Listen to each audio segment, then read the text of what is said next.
Hello, English learners, and welcome. I'm your host, Paul. How are you doing today? I'm doing well, thank you. Excited to chat about English learning today. Okay, let's jump right in. Unlocking fluent English speaking. You understand English fine, watch movies, maybe read books, but then, bam, time to talk, and it feels like your brain just shuts down. Sound familiar? I bet it does. You're definitely not alone there. Oh, absolutely. It's a really common frustration. So many learners, they know the English, they have the grammar, the vocab, Mhm. but getting it out smoothly, that's the challenge. Exactly. So that's our mission for this deep dive. We want to figure out why that happens. We're going to dig into the reasons your brain might kind of freeze up mid-sentence, and more importantly, give you some, practical ways to actually train your brain. Train it to think and speak English more naturally, more confidently. Right. We'll look at how our brains actually learn languages, what the science tells us about getting over these speaking hurdles. The goal isn't just to understand the why, but to give you real, actionable things you can start doing. Okay, so let's unpack this a bit. Why is speaking English so often the Mount Everest of language learning, even when understanding feels much easier, like a walk in the park sometimes? We hear it constantly. I understand everything, but speaking is just different. Well, the core issue, fundamentally, it isn't usually about not knowing enough English. It's more about not training the brain to actively think in English. Thinking in English. Yeah, it's about building that direct line, from your thought straight to the English word without needing that detour through your native language first. Okay, so what are the main roadblocks then? What really trips us up on that path? Well, based on what we see and what the research shows, there are really three big ones that stand out. Overthinking, simply not getting enough actual speaking practice, and then that very human thing, the fear of making mistakes. Okay, overthinking. Let's start there. That feels massive. So many learners seem stuck translating every single thought from their native language first. Precisely that. Instead of letting the thought just form in English, they're running this constant internal translation service. And the thing is, that takes a huge amount of mental effort, Yeah. right? Which naturally leads to delays. Think about having a normal chat while your brain's juggling translation back and forth. It's exhausting. Yeah, no wonder people speak slowly or pause a lot. Exactly. It leads to that hesitation. You can think of, like, every time you try to speak directly in English, you're laying down a little brick. The more bricks, the stronger, the faster that pathway becomes for your thoughts to travel in English. Eventually, you get automaticity speaking without even thinking about translating. It's like trying to follow a complex recipe, but only looking at the translated version word by word. And that connects right to the second point. Not enough actual speaking practice. We study hard, right? Grammar rules, vocab lists, maybe we ace the quizzes, but we don't actually, talk. That's such a critical point. Speaking is a skill. It's like playing the piano or learning to ride a bike. You can read about it forever, but you won't get good without doing it consistently. Right? Research clearly shows speaking is like a muscle. It needs regular workouts. If your learning is mostly passive reading, listening, Mm-hmm. your brain just doesn't get the practice it needs to produce English quickly, Yeah. automatically. Yeah, you can't expect to run a marathon if you've only watched videos about running form. Okay, and then the third one, fear of making mistakes. Oh boy, this one feels like it can just paralyze people. We get so worried about saying something wrong or sounding silly that we just stay silent. It's incredibly common, that fear, and totally understandable. But it's also, well, it's a major barrier. What's so important to remember, and research backs this up, is that mistakes aren't just normal, they're essential for learning. Honestly, even native speakers slip up sometimes, use the wrong word, make a grammar error. True. So if you let that fear silence you, you're basically stopping your brain from getting the feedback it needs to actually improve. Okay, so the big three barriers. Overthinking and translating, not enough speaking practice, and the fear of messing up. Got it. But what's happening on the flip side? What's going on in our brains when we do manage to speak fluently? What's the science behind unlocking that fluent English brain? Well, it's actually quite fascinating to look at how babies learn language compared to how adults often try to learn. Babies, they don't have grammar lessons, right? They don't memorize vocabulary lists. They're just immersed. They listen, they imitate, they repeat things naturally in context. Their brains are wired for that kind of organic absorption. Yeah, and as adults, we tend to treat it like, I don't know, like chemistry class. All rules and drills. Exactly.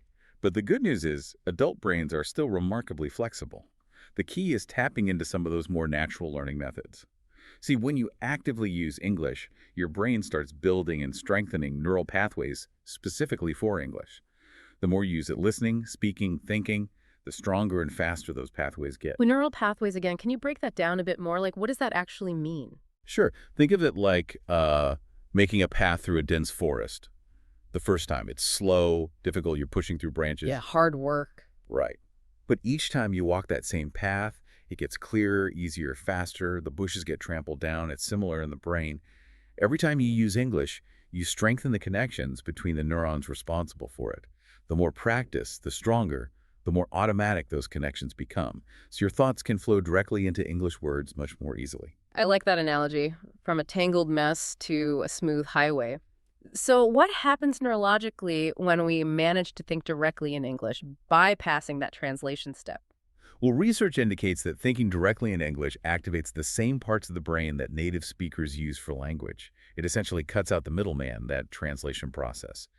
And that leads to faster processing, more automatic responses, and speech that sounds, well, more natural. It sounds almost counterintuitive, but it seems like the message is don't wait until you feel, enough grammar or vocab before you speak. You actually build fluency by speaking more. That's a really crucial takeaway. So many learners get trapped thinking, I need more words, I need perfect grammar, then I'll speak.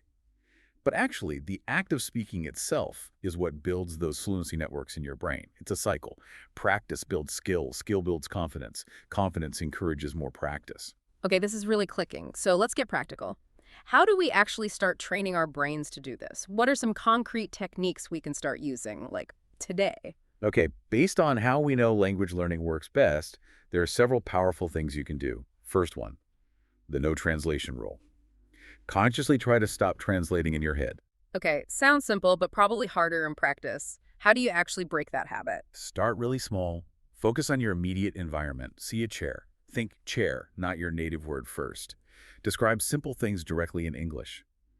The sky is gray today. My phone is on the table. Start with single words, short phrases, and just gradually try to build up to thinking more complex thoughts directly in English over time. It's about retraining that reflex. Right, retraining the brain. Small steps away from translation. Okay, what's technique number 2? Number 2 is talking to yourself in English. Now, this might feel a bit weird initially, Uh-huh. Yeah, I can imagine. but it's incredibly effective for getting practice without any pressure. So, are we talking out loud, muttering to ourselves, or just like an internal commentary? Honestly, both work. You could narrate what you're doing out loud. Okay, I'm making coffee now. I need to find my keys. Yeah. This helps cement those word-action connections. Or, if that feels too strange, just do it silently in your head. Yeah. Narrate your day, your actions, your feelings, all in English, like having your own little English voiceover. Okay, I can see how that would be a really low-stakes way to practice forming sentences. Yeah. Makes sense. What's number 3? Technique number 3, Mm. the 5-second rule.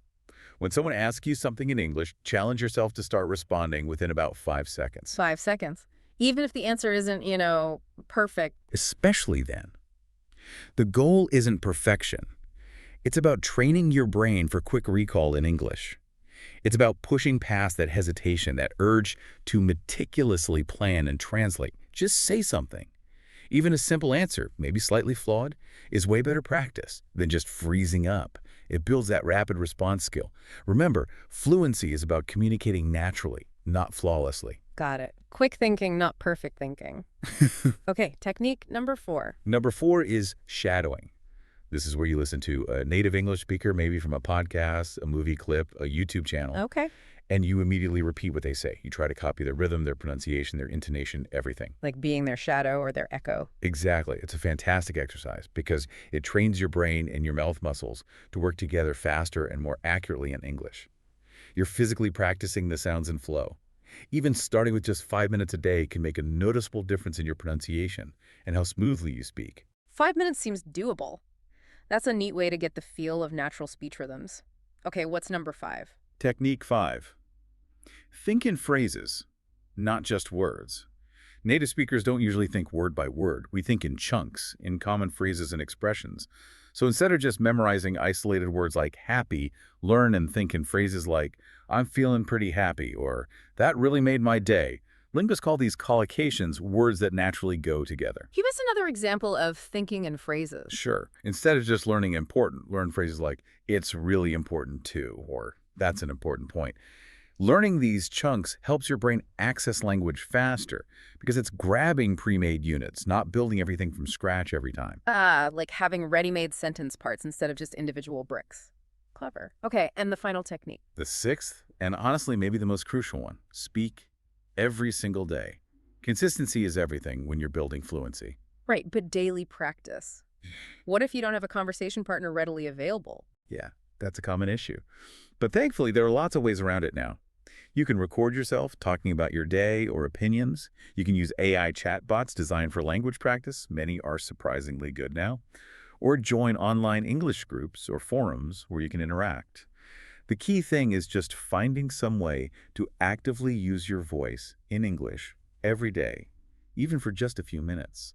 Okay, so 6 really solid techniques there. But let's talk about fitting these into real life, which is often busy. And maybe more importantly, how do we tackle that fear, that self-consciousness about making mistakes? Yeah, dealing with the fear is huge. First off, just acknowledging it's normal is important. Feeling nervous when speaking a new language, almost everyone does. But, like we touched on, consciously changing how you view mistakes is critical. Mistakes help me grow. I'm making that my mantra. It's a good one. Try to see every error, not as, proof you're bad at English, but as data. It's feedback showing you where you need a bit more practice. Honestly, if you're never making mistakes, you're probably playing it too safe. You're not pushing your boundaries enough to actually improve. So the advice isn't to wait until you feel 100% ready to speak, because that feeling might just never come. That's exactly it. Confidence doesn't usually come before you act. It comes as a result of acting. The more you speak, even imperfectly, the more comfortable you get, and that builds confidence. And a practical tip: if you feel really nervous in the moment, just consciously slow down your speaking pace to take a breath. It helps you regain control and focus. Good tip. And keep reminding ourselves that the goal is communication, right? Yeah. Not perfect grammar every single time. Absolutely. Think about when you hear someone learning your language. You appreciate the effort, right? You focus on understanding their message, not on picking apart their grammar. Most people are patient. And the more you surround yourself with English videos, music, online groups, finding any chance to speak, the more that exposure chips away at the fear and builds comfort naturally. So, bringing this all together, how can we create a simple, practical daily routine? What steps can people take starting, well, now? Okay, a consistent daily routine is definitely the way to go for real progress.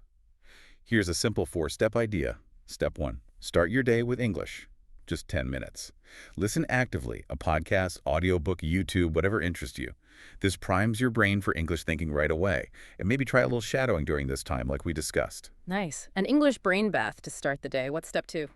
Step 2. Think in English during the day. Whenever you can, just make a conscious effort. Describe what you see, what you're doing, how you feel, silently in your head in English. Realize you need milk. Think, I need to get milk later in English. Yeah. Walking down the street. Mentally note, that dog is barking. Nice car. Little mental mini workouts throughout the day. I like that. Step 3. Step 3. Speak for just 5 minutes daily. Seriously, set a timer. 5 minutes. Talk out loud. Record yourself summarizing your day. Talk to an AI bot. Talk to your reflection. The goal is just to get comfortable making the sounds, forming sentences without overthinking it. 5 minutes of speaking. That feels very achievable, even on crazy days. Okay, and the last step. Step 4. A quick review before bed. Again, maybe 5 minutes. Jot down a new word you learned, read a very short article, or just mentally review your speaking practice, what went well, what was tricky. This helps your brain consolidate the day's learning while you sleep. And truly, consistency with these steps is the secret sauce. Okay, let's recap that routine. Morning listening, thinking in English during the day, 5 minutes of speaking, and a quick evening review. Sounds like a really solid, manageable plan. It really is. And remember, the combined effect of these small daily actions over weeks and months, that's far more powerful than trying to cram occasionally. Wow, okay. We've covered so much today. Why speaking feels hard, the brain science stuff, those 6 techniques, overcoming fear, and now this daily routine. If you had to boil it down, what are the absolute key things you want people listening to really take away? Okay, 3 main things. First, fluency is largely a mindset shift. Focus on consistent practice and clear communication, not impossible perfection. Second, actively train your brain daily. Listen, speak, think in English. Even 10-15 minutes consistently is huge. It compounds. And third, please don't let fear stop you. See mistakes as learning opportunities. They mean you're trying, you're growing. Make English a non-negotiable part of your day. Great summary. So here's your challenge, everyone listening. Pick just one technique we talked about, maybe the no translation rule for the next hour, maybe trying to think in English on your commute, or just commit to that 5 minutes of speaking tonight. Start with one thing right now. Yeah, absolutely. And honestly, we'd love to hear how it goes. What challenges are you facing right now in your English journey? Drop us a comment or send a message. That's all the time we have for this deep dive. Keep practicing, keep talking, and remember that fluent English brain. It's probably much closer than you think. Keep at it. Stay consistent. We'll catch you on the next deep dive.